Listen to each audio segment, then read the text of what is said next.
Well, first of all, thank you ever so much, all of you, for coming today. We appreciate it. Thank you very much. So Sophie, let's kick us off. So how big an issue is GvHD?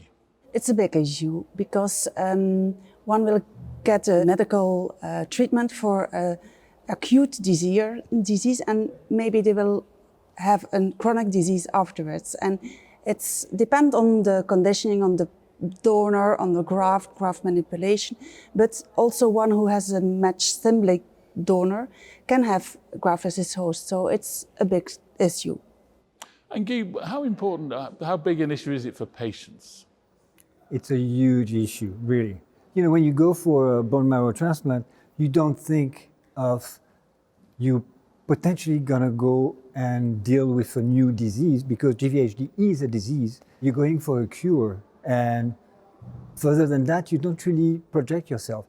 But sometimes, and not for all patients, you do suffer for acute and sometimes chronic GvHD. And I think chronic GvHD is a real issue because it can last for a lifetime and it could be very debilitating for some patients. And it goes from very simple things like eye dryness to other skin condition or organ condition. So it's a huge issue, yeah, for patients. So where are we in tackling this issue?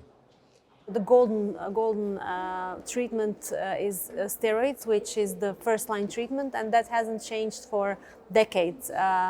It works in, let's say, majority of patients, but it has so many side effects, and I think nobody likes steroids. Doctors don't like them, patients don't like them, nurses don't like them. Unfortunately, we don't have nothing better at this point. Maybe in the future, some of the agents that we now use as second line might work good in the first line, and that's called a steroid-free approach. And of course, problem is this, as we say, second line. It's also a problem because until recently we didn't have any drugs approved. It is difficult, as this being such a rare disease, it's difficult to do clinical trials. So I would say we are tackling but we are not tackling it like we would like to do it.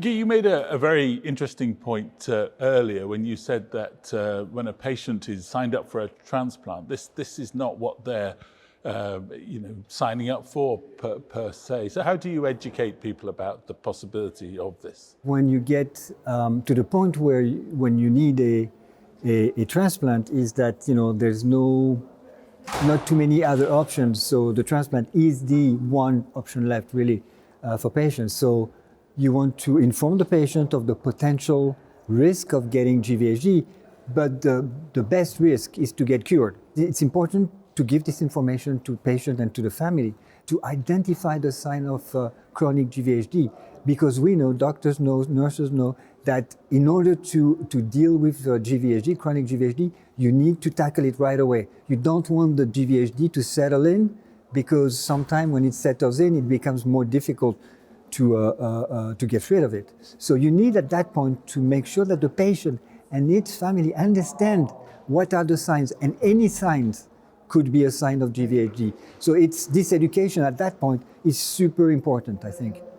I guess my final question to all of you would be, what do you see the future for treatment of GvHD, and how optimistic are you that we can get this to a better place? Hopefully we'll get even more good prevention and we'll have less GvHD. With some of the new techniques we do have less GvHD. Then we'll have a steroid-free approach in the first line, and we'll have very effective drugs if the first line doesn't work. So I hope that's the future. It's also what we as nurses see.